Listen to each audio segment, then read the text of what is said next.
Hi, this is Carolyn Haney, the instructor for Social Work 5810, Work with Children and Family in the Schools.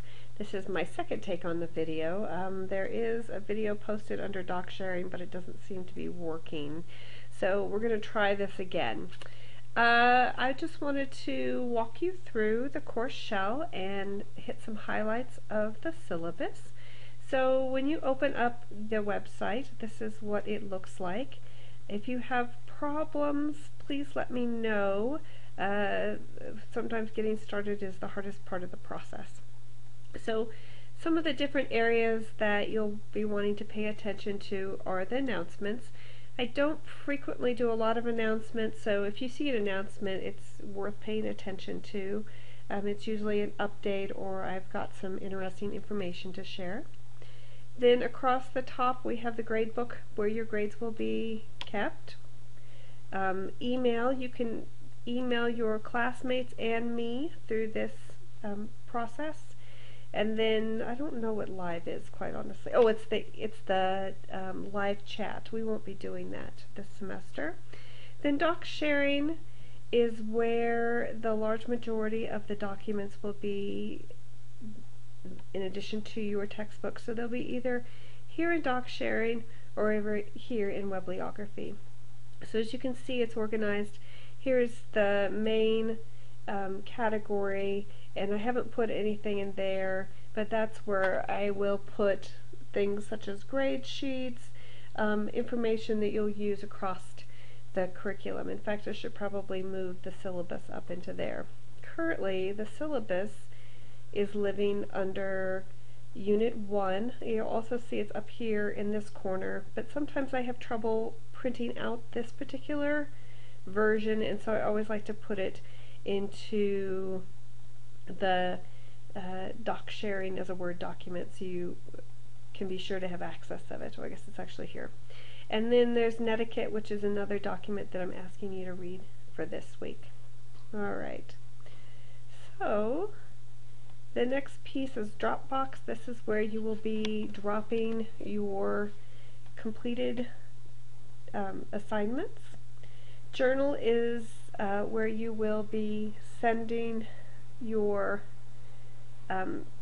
personal journal entries, and so as we look in the syllabus, we'll come back to the journal. And then the Webliography has a hard time being organized. It will have different categories, but I don't seem to be able to organize it by the categories, which is a bit frustrating. So you kind of have to weed your way through it. And then if you have problems, always check with tech support. They are a wonderful resource and they tend to be very responsive. And then if you get stuck, check out the help. It does have some really nice descriptors of some of the challenges that you might run into and some solutions. Alright, so for this week we are in Unit 1, so you can click on that. It'll open up and there will be my greeting and overview for the week, and then you will have tasks to complete, so it's very clear what the expectations are for this particular week and for the coming weeks. And then we have our reflective discussion. We'll get back to that in a few minutes. So up here at the course home, I have the syllabus. I have a threaded discussion for comments or concerns, so if you have questions, it's quite frequent that your classmates will also have the same questions or similar questions. So check here first and see if someone has posted a question and if I've answered it, and if not, post it there so your classmates can benefit from that information also. And then I have a PowerPoint here that you can review that gives a little bit more information, and I have, let's try to pick a slide that has some text below. Okay, there it was right there. I just didn't wait long enough. Alright, so as you can see, there's some text here below, and you can just move this up so that you can have a better view of that information below, and you can also scroll up and down here. So I'll use this once in a while. If we start having trouble With the video and with the podcast, we might use this a little bit more, but it's kind of a mix right now. You can go back and look at specific areas of this if you want to. Alright, so let's get to what you're all curious about, the syllabus. So here we go. And first off, here are my contact hours and my contact information. Here is my phone number, my email. These are my office hours, but please do not think that you are restricted to talking to me within those prescribed hours. I am more than happy to make an appointment with you. We can typically figure something out. If you want to make sure to catch me, please email for a telephone or Skype appointment. Sometimes it's nice to be able to see each other's face, especially when people are at a distance and we don't regularly have that sort of contact. So there you go, my mailing address, all that good jazz. This course is part of the School Social Work Preparatory Certificate. That's the title of it in Wyoming. I think Alaska has a slightly different terminology, but it's the same sort of piece, that it is meeting the requirement to be a certified school social worker. So you can look over this information. There's the learning objectives. Make sure that you pay attention to the academic honesty and non-discrimination statement. This is an online class. That means that we're only going to be seeing each other through this shell, and so it's important that we're staying connected. There are some guidelines for how to be successful on an online course. I think the most important piece here is that this course is not self-paced, and it's not the easier way. I actually find online classes to be more challenging than in-person classes. That might be my learning style, but that's how I find them. So the expectation is that we are spending 3 credit hours in the shell per week. That does not include your preparatory work outside of the course. So the readings, preparing for class, all those sorts of factors that go into an ordinary in-person class are also apply here and are not counted in those 3 contact hours. There is a fair amount of reading. So figure out a way that you can get through the reading and get the material. Some people do an outline, some people skim. Whatever you need to do to get yourself through the material and still have an understanding of it. Alright, so read through that section, and then because we are connecting through eCompanion, the expectation is that you're going to be logging in. You're going to need to log in several times a week. I suggest at least 4 days a week, and so you need to plan for that. Some people find it helpful to think of it as a class that they literally have to physically be there and schedule it in the calendar, whatever works for you, but it's very easy to get lost in an online class and forget about it. So whatever you need to do to stay connected and make sure that you are keeping connected every week. Alright. Computer needs, these should have been sent out to you via email, so that you should be well aware of these different factors. Pay attention to them, because sometimes you can run into some real problems if you don't have the most recent version of Adobe Acrobat, some of those other factors, so do pay attention to that. Alright. Please review this general policy on assignments and exams. I just wanted to highlight number 5 here, that students will receive a penalty if assignments are submitted after the due dates, a 5% penalty if the assignment is turned in after 11:59 p.m. on the due date, and that does, have been told that the system goes to your particular time zone, and so that's how we will mark that 11:59 p.m. A 10% per day after that. Reflective discussion postings after Sunday at 11:59 will not receive credit. This is because If you are having a discussion in an in-person class, you can't join the discussion after the class is over. Students are moving forward, we're moving on to the next week, and so while I'm happy that you're getting in there and reading information, your actual comments or what have you cannot receive credit. Alright, and then assignments received, all other assignments received more than 5 days after the due date will receive a 0. So if you are in a situation that you need to have more time, you have a personal emergency, you're really sick, something along those lines, please do not hesitate to contact me. Request permission prior to the assignment due date. You need to make sure that you receive confirmation of approval back from me. Don't just assume because you sent it that you received it. The extension, that is.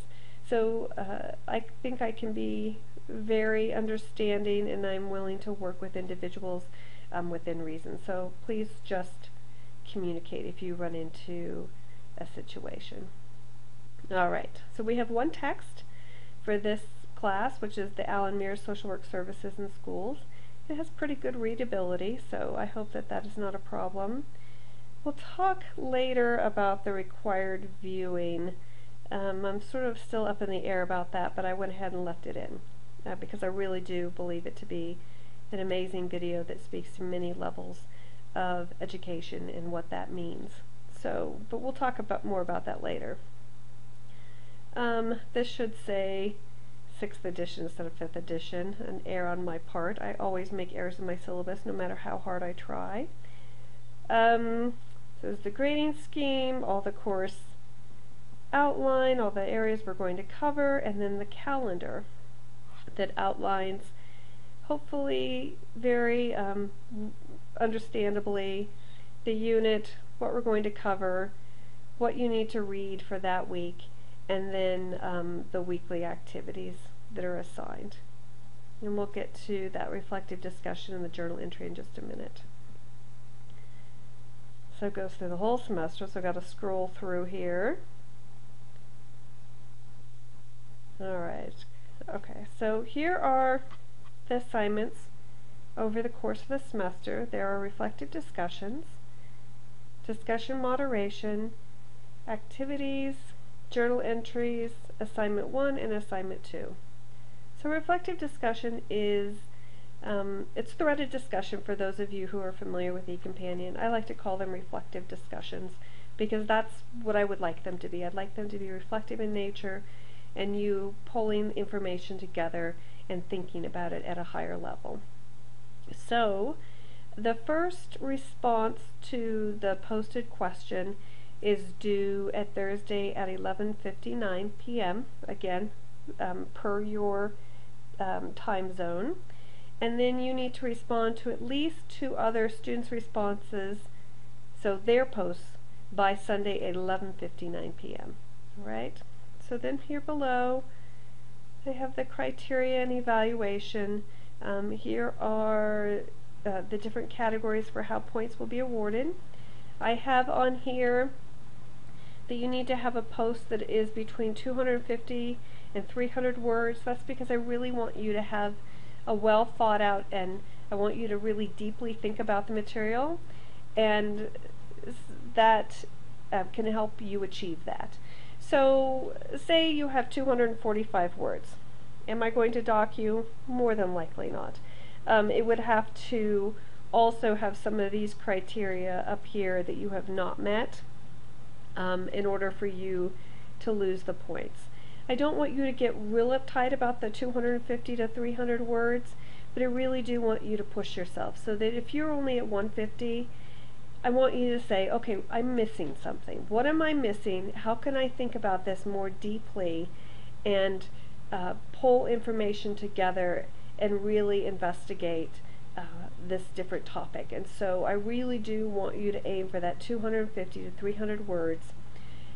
And if you consistently are below 250, we're gonna run into some issues. But like I said, if you have a really good post that's like 245 words, you feel good about it, you feel that it meets all of these criteria, and that you really have thought about it, then you're going to be fine. I'm not going to worry about that, but I do want you to pay attention to that aspect.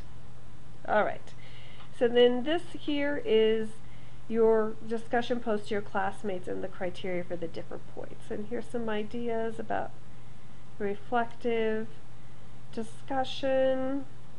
At some point in time, just before midterm, I'm going to hand over the discussion board moderation to you, which is really the reflective discussion, and then you can help each other move through that process, and you can take responsibility for helping your classmates think more deeply about the material. And then we have learning labs. These will happen frequently but not every week, because it sort of depends on what I have available for that week. We're going to be watching videos, you're going to be listening to lectures. I probably won't do a lot of video lectures just because they really max out about 10 minutes and it's not really viewable on YouTube, and so that tends to be problematic. So I'll do some podcasts that you can then line up with the PowerPoint slides. So it'll depend, because I'm aiming for that 3 contact hours per week, and also what is going to be the best learning environment for you for that week. So that's going to change a bit. And then we have the journal entries. So there are, what did I think? I think there's 8 journal entries. Yes, 8 journal entries. The due date for them is here. That is when you click on here and post your journal entry. You should put the title, so this one would be type of school, in the title section in the journal. I can't click on the journal entry because it'll show everybody's name, and since I'm posting this on YouTube, that's just severe violation of FERPA, so I can't do that. But there is a place in there that you would put the title, and the title would be type of school, and then you respond to this particular question. Now, they are due by these dates, the 19th, 26th, 9th, so on and so forth, but if you want to complete them earlier, you're welcome to do that. I'm just not going to grade them before the due date. So if you get in there and you decide to post all of them, that's fine. Just don't expect me to get in there and grade them until after the due date. Alright. So then there's 2 assignments. And we'll talk more about these later. One is a presentation on a vulnerable student or students with disabilities, where you get to use your technology skills and share information with your classmates, but you're going to pretend they are one of these groups, either students, teachers, parents, or other social workers. And then the second project is the final project, which is a proposal for a school-based intervention strategy. Alright?